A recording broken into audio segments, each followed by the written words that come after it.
Welcome back to another episode of the HigherUp podcast. I'm your host, Michael Smoke, and today we're going to be doing a follower Q&A. Those seem to be a big hit lately, and it makes perfect sense to me that if I have this platform, I should spend as much time as I possibly can answering your questions and creating content around what you want to hear me speak on.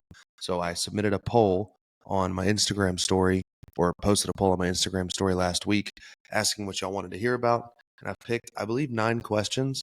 I screenshotted them. They're in my photo album, and I'm going to answer them to the best of my ability. They're in no particular order, and they are covering a wide range and gamut of topics. So without further ado, let's get into the Q&A. Oh, before we start, I do want to say the podcast is brought to you by Dream Recovery. So if you are in need of premium sleep gear, blue light blockers, the best sleep mask on the market, mouth taper, nasal strips, which you guys know I am very, very convicted on those working well. I ran the New York Marathon with a nasal strip on the whole time. I sleep with them on. I freaking love them. I love taping my mouth shut. I sleep better.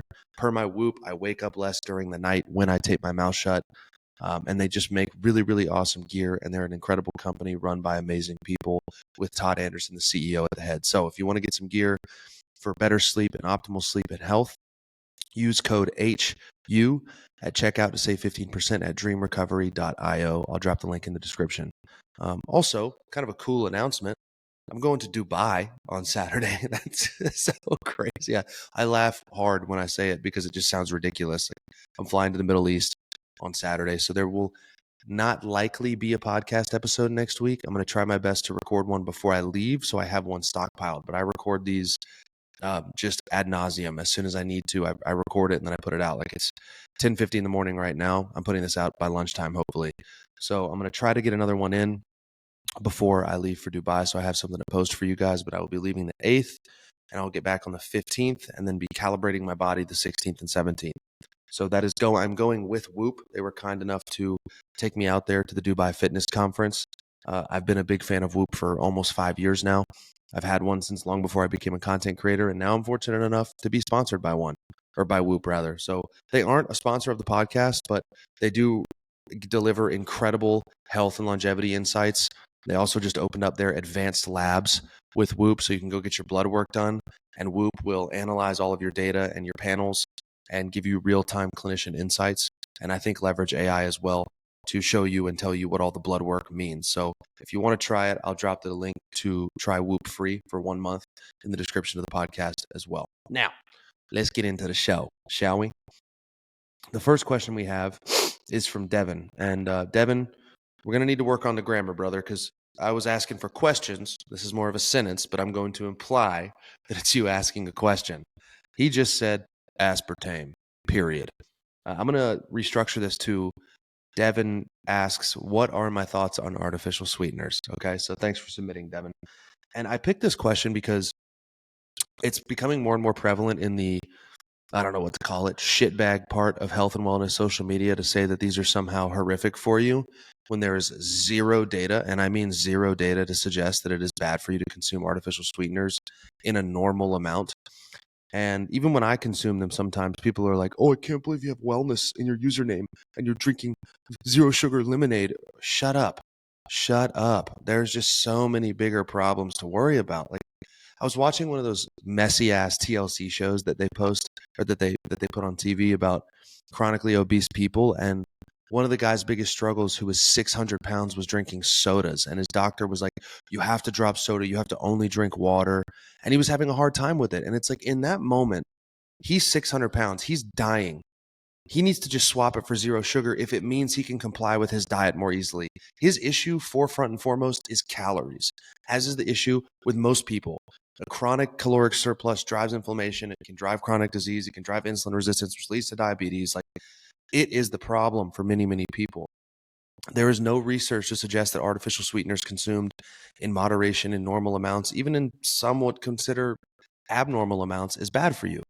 I believe the research they've done on rats has never been done on humans, mind you, so take that for what it's worth, would be equivalent to a human drinking like 30 Diet Cokes a day for multiple days in order to reach a toxic dose of artificial sweetener. Now, we know that it alters the gut microbiome when you consume it, but we don't know how. We don't know if it's negative or positive. And so I say all that to say I feel good when I drink them. They allow me to stay in my caloric parameters more easily as a guy who likes switching up his fluids, I say as I'm literally drinking Celsius right now. Yeah, I'm drinking Celsius, poison. No, it's not. Shut up. And I just believe that all things in moderation, including moderation. And if the goal is getting healthy and living a long life and a struggle of yours is drinking calories, you are far better off using the 0-calorie substitute and getting lean and healthy and strong than you are cutting out any form of sweetened beverage altogether and consistently breaking your diet because you haven't found a system that allows you to comply. Like, that's what people struggle with dietarily. They think they have to give up everything when really you can find healthy substitutes to make this a truly enjoyable lifestyle change. So artificial sweeteners, okay in my book. And if you want to argue with me, I won't hear you out. Megan McQuillan asks, how do I focus on health and wellness while my corporate job drains me? Good question. And most of you that follow me are in a 9 to 5. So I believe this is incredibly pertinent. Thank you, Amazon, for the reminder. I hate smartwatches sometimes. I was in a corporate job for a while. I was in a corporate job for 4 years, and I maintained a high level of health and fitness. I ran marathons, and it never felt like a struggle. Now, there's a key part of that question that says, my corporate job drains me.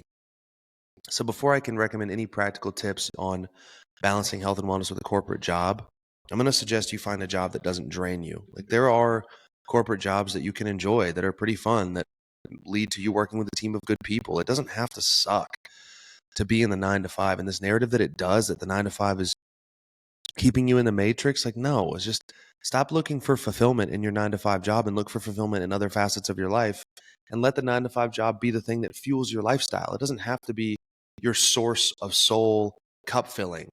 It can be just a thing that you do to create the lifestyle that you want. That's okay too. My dad used to say, you shouldn't live to work, you should work to live, and live through other things. So first thing, find a job that doesn't drain you. Second thing is, I say often that getting fit isn't about suffering, it's about raising your awareness. What I mean by that is most people aren't aware of how simple it can be to have a high level of physical fitness, or, for example, build movement in throughout your corporate workday, because they don't even entertain it as an option. They're not aware it's a thing that they can do. For example, I averaged 15,000 steps a day for 3 years in corporate America, and I worked a desk job and a sales job where the most mobile I was getting in my car and driving to a client. So how did I do that? Well, I had the awareness to know I had a step target I needed to hit, but I didn't need a lot of time to get multiple walks in. So I would use micro bouts of exercise. For example, if I had a meeting at 10, 11, 11:30, excuse me, let's say 10 to 10:30, then I had a meeting at 10:30 to 11, 11 to 11:30, and then a lunch break at noon to 1. I would look for little opportunities to get up and move. So let's say my 10 to 10:30 ended 8 minutes early. We got off the call at 10:22. I would literally say, okay, I've got 8 minutes to my next call. I'm going to take a 4-minute walk. And then when I come back, take 4 or 5 minutes, get calibrated for the call, clear my head, and start. But most people don't even think, well, they think, oh, 4 minutes. Like, that's not even a window of opportunity that they would consider. But I did. So I could take 4 or 10 4-minute walks rather throughout the day and get 40 minutes of walking in. But people don't look at their day through that lens. So it's all about raising your awareness to see how many options you have. So rather than letting my day run me and trying to squeeze in activity, I looked at my day and plugged in windows, or identified a criteria what would qualify for an opportunity to move my body. Not only that, but getting up and walking between meetings is going to make your workday way more bearable. It's going to make it feel shorter. You're going to have more energy because your blood's flowing. Your digestion is going to be better. So many benefits. And I found every time I did that, my days were just substantially more productive and better and felt less monogamous. That's not the right word. Monotonous. Or monotonous was the word I was looking for. Man, I'm really rolling today. Good Lord. I need to slow down. I'm tripping over my words. The other thing is the awareness of diet. So obviously, I think something that people struggle, I'm going to say nutrition instead of diet. I think the thing that people struggle with at being at the office is like consistently prepping lunches or forgetting to prep lunch or bring their lunch. This comes back to an awareness issue as well. One of the things I used to do when I wanted to get a lot of protein in, have a relatively clean meal, and didn't want to feel shitty afterward, and didn't want to spend $18 on a meal out, was I would go to the Publix down the street from my office in Peachtree Corners, Georgia. I would get a whole rotisserie chicken, and a fruit of my choosing. Like oftentimes it was rotisserie chicken and bananas. Is that a meal that you would think of? No, it's not. It's really not. It's like a weird combination, but it had protein, it had carbs, it had fats, it had micronutrients. So it was an unconventional pairing of foods, but it served my goals.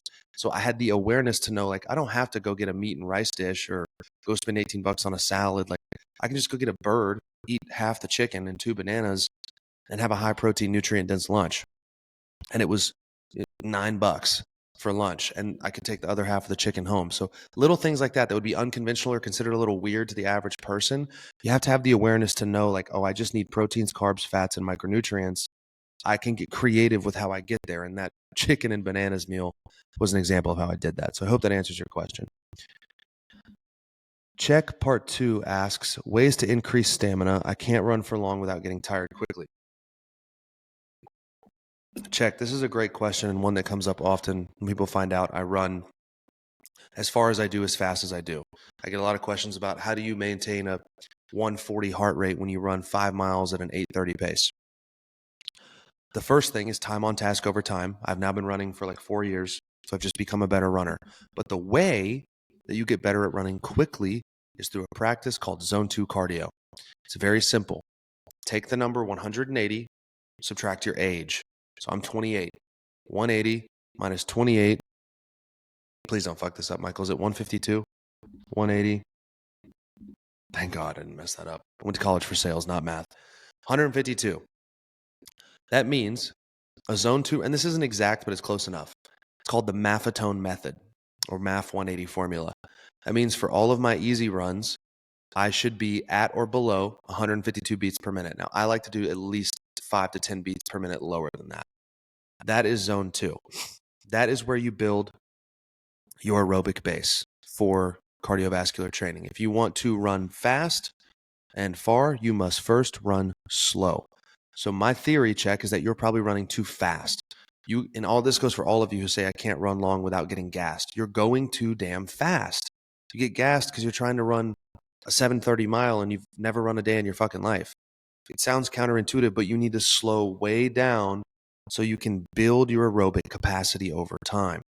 What that looks like over a training week is generally the 80-20 rule. 80% of your runs should be easier, slower, longer runs. So if you run 4 or 5, let's say 4 times a week, 3 of the 4 runs should be easy runs in that zone 2 heart rate zone. The other run can be quicker. It can be a fartlek run, which is a style of run where you get incrementally quicker in minutes. You can do track repeats. You can do a tempo run to improve your conditioning and your lactate threshold. But 80% of your runs should be easy and slow. Now, for those of you who are saying, but I don't have a heart rate monitor, I don't know if mine's accurate, that's also okay. Take perceived effort. So the measure for whether or not you were in zone 2 is simple. If you can breathe almost exclusively through your nose throughout the bout of exercise, just that's how you're breathing. You're not huffing and puffing through your mouth. And you can hold light conversation with somebody next to you. Like if somebody talked to you and was asking you how your day was, you could speak in 3 to 5 sentences at a time comfortably. You're probably in zone 2. That's probably where you're living. So that's a perfect way to calibrate as well. And that is how you become a marathoner. Jessica Chase asks, how do I navigate binging and overeating? I struggled with this for a very, very long time for a modicum of reasons. And I'm going to share my experience in hopes that it helps you guys overcome those things too. So the first thing is I believe words carry a tremendous amount of weight. Words carry energy and meaning, and when we assign meaning to something, we give it a certain degree of power.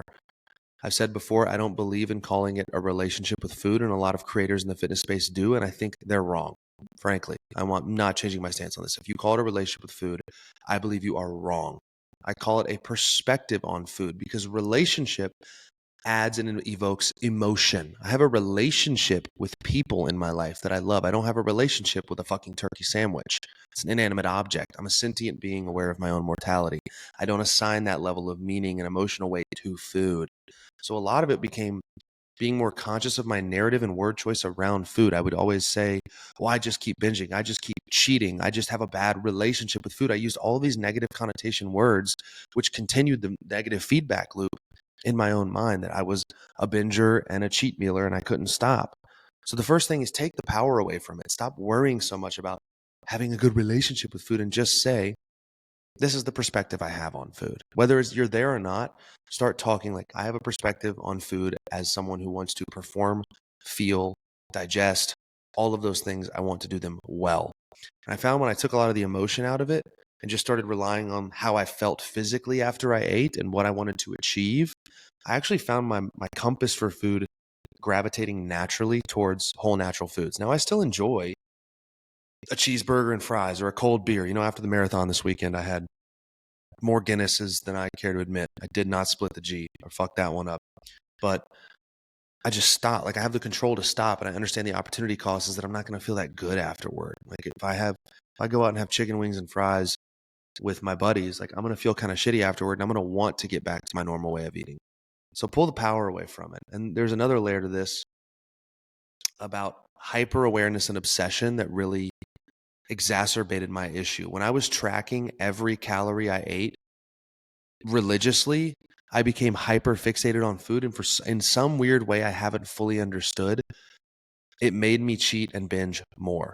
So it was like I started like negotiating, I have this many calories in my room. Oh, if I move this much more, I can add this many calories to my day.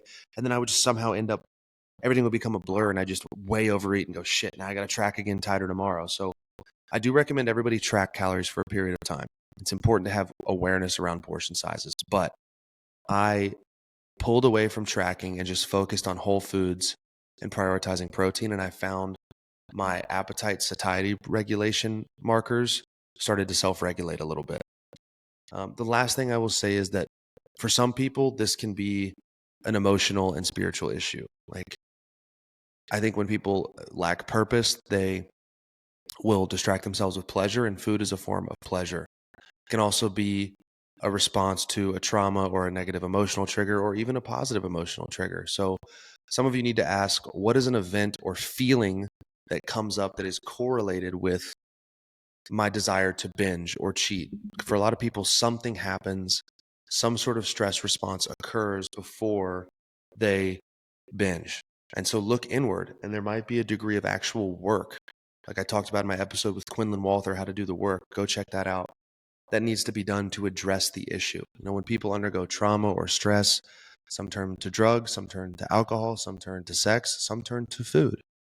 And if that's been a pattern for you, if you've been overweight your whole life, there might be an emotional wound there that you're compensating for, which is a much deeper issue than just tracking or being hyper aware or obsessing on your relationship with food. So that could also be a factor. So Jessica, I hope that helps. KRL Rose said, I'm running a marathon in February, but I can't find an affordable coach. What's the move? The beauty of the internet, my friend. Now, me personally, I have a coach. Shout out Caleb McCoy. I actually interviewed him on the podcast. He ran across America. He's a beast. Go check out his story on that episode if you haven't yet. But you have the power of the internet at your hands. If you can't afford the human intervention, use AI. You can have ChatGPT write you a full marathon program. Like y'all are listening to this on supercomputers right now, and you are not using them for their intended purposes. You have more power in the palm of your hand with this little iPhone. If you're listening, I'm holding up my iPhone, than you do the computer that sent men to the moon. Assuming you believe that we went to the moon, that's a different conversation. But outside of that, you can use this to do incredible things. Also, I mean, there's a great app that I use called Endorphins. And I think it's $149 for the whole year. If you can't afford $150 for a year, get your money up, not your funny up, twin. But for real, there's this app leverages AI, and you can type in your marathon. I'm showing you guys here. This is the app. I don't know if it'll focus. It might mess up my face, but you can pick a marathon, pick the date, and fill in a bunch of information, and it will leverage AI to build you a comprehensive training plan. And it's incredible. If you want to try it, I actually do have a code for this. This just came up, but code HU, letter H, letter U for HigherUp. I think you get 2 weeks free if you want to try it out. Sick app. And the guy, Tyler, that created it, he's a dog. He's a good man. And I think the world of him and the team. So Endorphins is another thing that is way more cost effective than a marathon coach and can help you out. But I do not recommend running that race without training. Hope that answers your question, KRL. Emma Ross, 26, asks, did you go to college? Yes, I did. Let's get into some Michael lore, I guess, because I've had people say they want me to share more about myself, which freaks me out. I'm just here to be a vessel. I'm not here to tell you who I am. I'm kidding. Kind of.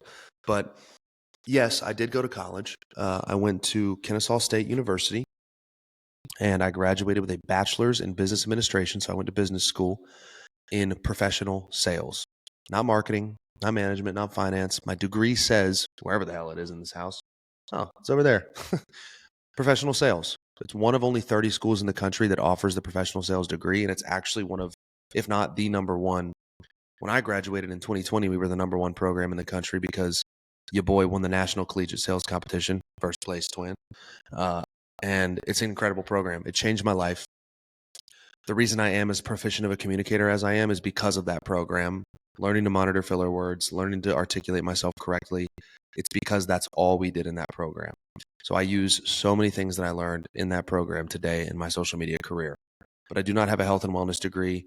My personal opinion on a lot of those degrees, like exercise science and phys and dietetics, exercise phys and dietetics, is not all of them, but a lot of them are based on super dated literature and research. Dr. Peter Attia mentions that from the time new cutting edge research hits and is published to the time it's actually in mainstream academia is about 10 years. So you can almost count on the fact that whatever you're learning in college is 10 years behind the curve. That is a lot. There are thousands of pieces of literature published every year in regards to health and exercise and nutrition and longevity. And it's all out there on the internet for free. And that's how I learned it. I just listened to the greatest experts in the world talk on their podcasts for free. That's what I recommend you do too.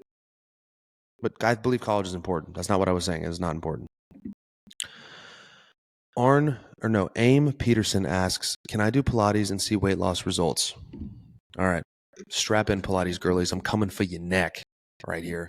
I picked this question for a reason. And it's because, sure, yes. First off, yeah, sure, whatever. The answer is yes. You can do Pilates and see weight loss results, assuming you're in a calorie deficit. None of this happens without the calorie deficit, okay? I want to reiterate that. Your body will not change in the absence or abundance of calories, up and down. Okay, so you need a deficit to lose weight, you need a surplus to gain weight, you need a maintenance to stay the same. It doesn't matter what you do, you ain't outrunning the laws of thermodynamics.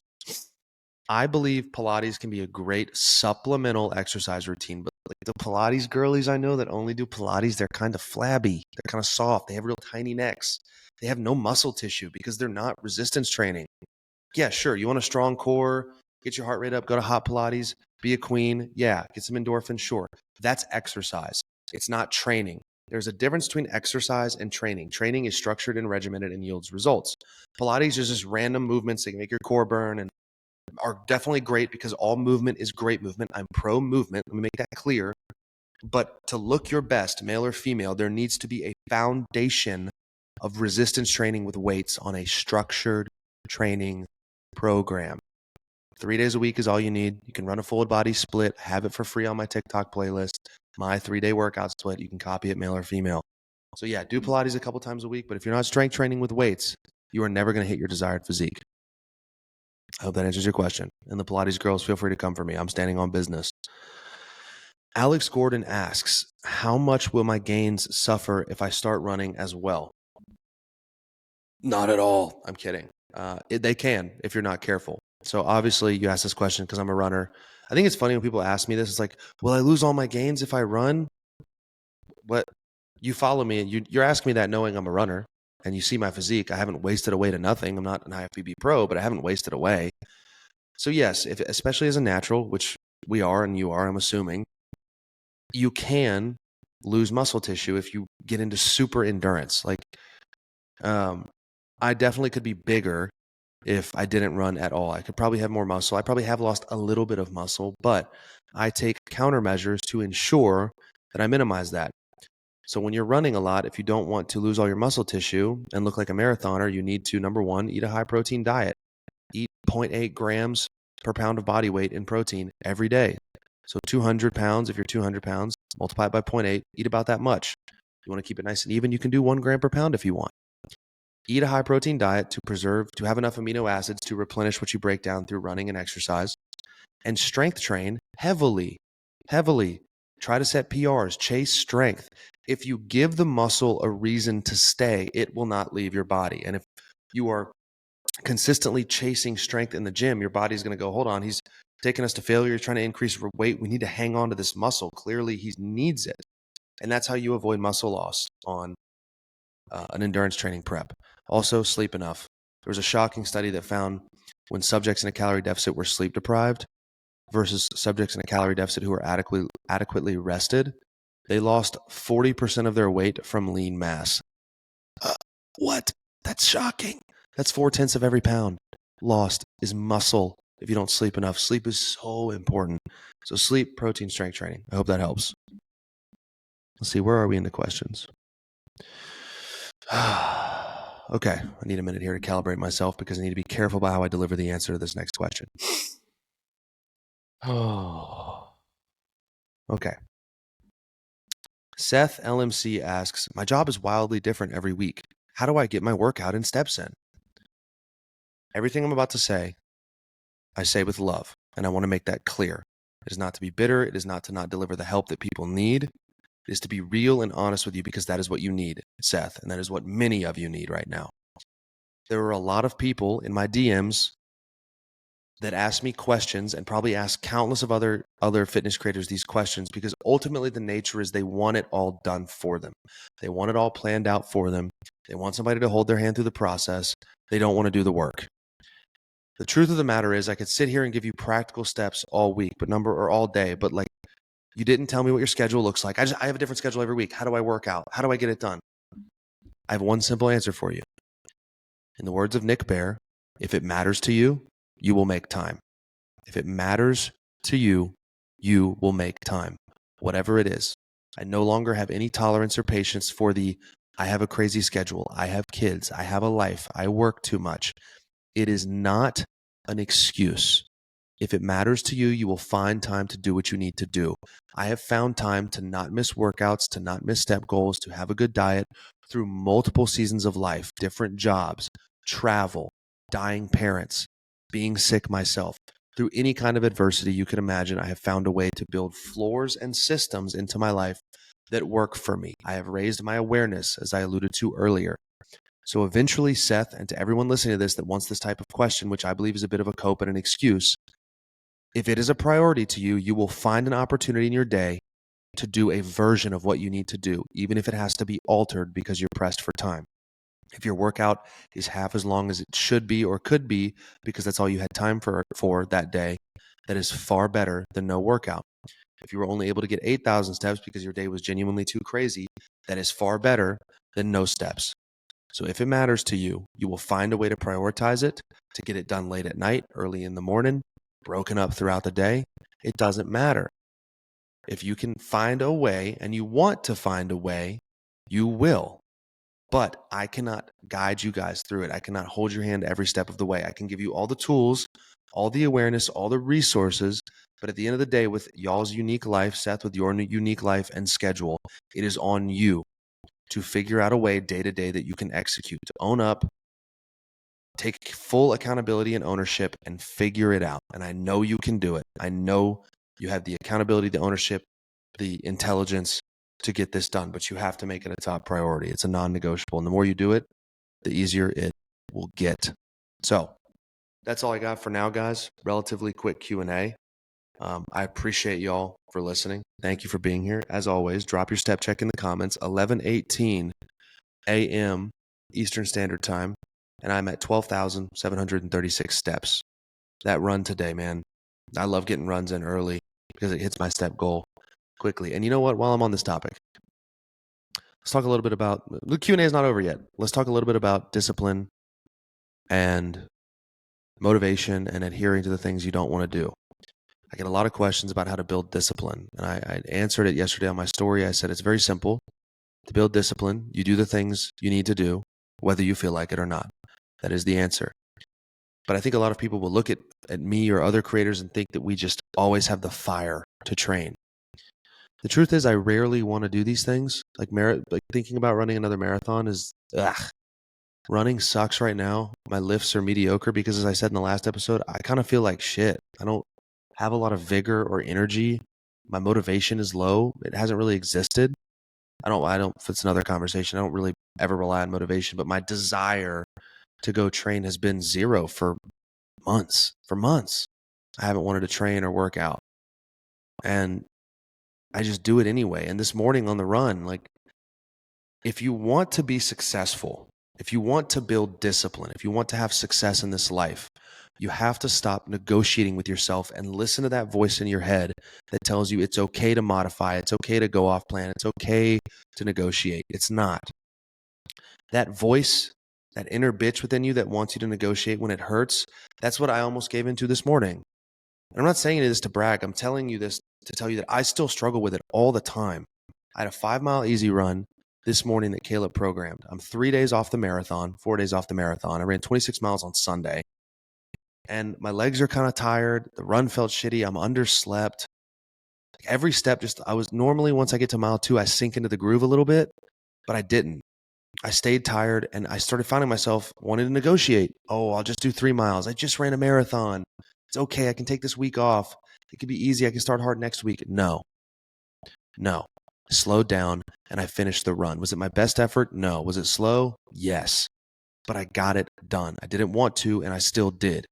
And even then, even all these years later, those little wins, they still chalk up. They still give me confidence. They still create the evidence that I need to lean on that I am who I say I am. They are better than any affirmation I could shout in the mirror.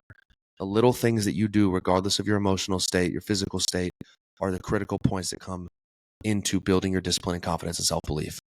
So I didn't want to, and I still did. And it was a shit run, and I almost bailed at mile 3. And I remember thinking, when I toe the line on race day, I'm going to think about this run. I'm going to think about quitting. I'm going to think about how I went 3 miles instead of 5. Will it matter that much in the grand scheme of training? No, but it'll matter a lot up here because every action we take is casting a vote for the person we wish to become. So cast the right votes. Do the things you want to do whether you feel like it or not. It isn't easy, but it is simple. Don't overcomplicate it, and I'll see you in the next episode.